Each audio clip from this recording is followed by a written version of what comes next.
সাইপ্রাসে অনুষ্ঠিত এবারের ইউরোপীয় ইউনিয়নের অনানুষ্ঠানিক সম্মেলনের মূল বিষয় ভূ-রাজনীতি, নিরাপত্তা, জ্বালানি এবং অভিবাসন ব্যবস্থা। তবে সবকিছুর গুরুত্ব ছাড়িয়ে গেছে ইউক্রেনের $105 বিলিয়ন ঋণ সহায়তার বিষয়টি। দীর্ঘদিনের অচলাবস্থার পর হাঙ্গেরি এবং স্লোভাকিয়ায় রুশ তেল সরবরাহে যাবতীয় সহায়তা শুরু করেছে ইউক্রেন। গেল ডিসেম্বরেই এই তহবিল নিয়ে ঐকমত্য হলেও ফেব্রুয়ারিতে হাঙ্গেরির ভেটোতে আটকে যায় সহায়তা প্যাকেজটি। হাঙ্গেরির প্রেসিডেন্টের দাবি ছিল ঋণ দেওয়ার আগে যুদ্ধে ক্ষতিগ্রস্ত তেলের পাইপলাইন মেরামত করতে হবে।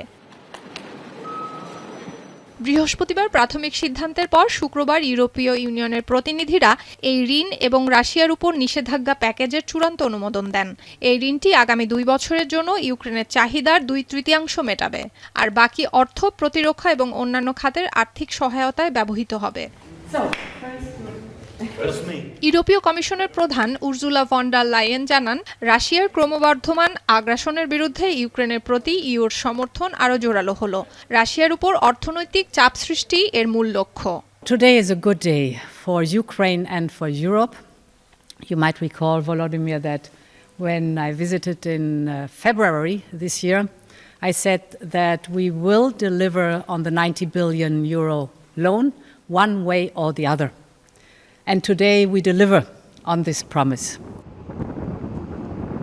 এদিকে সাইপ্রাসে অনুষ্ঠিত সম্মেলনে মধ্যপ্রাচ্য সংকট, জ্বালানি খাত, ইউএর দীর্ঘমেয়াদী বাজেট নিয়েও আলোচনা হবে নেতাদের মধ্যে। পাশাপাশি ইউরোপীয় কমিশন বিদ্যুৎ খাতের কর কমানো এবং গ্রীষ্মকালে দেশগুলোর গ্যাস খাত সমৃদ্ধ করার পরিকল্পনা তুলে ধরেন। এর মাধ্যমে ইরান যুদ্ধের কারণে তৈরি হওয়া জ্বালানি সংকট মোকাবেলায় বড় পদক্ষেপ নিতে যাচ্ছে ইউরোপ। সুলতানা দিনা, এখন বিশ্ব।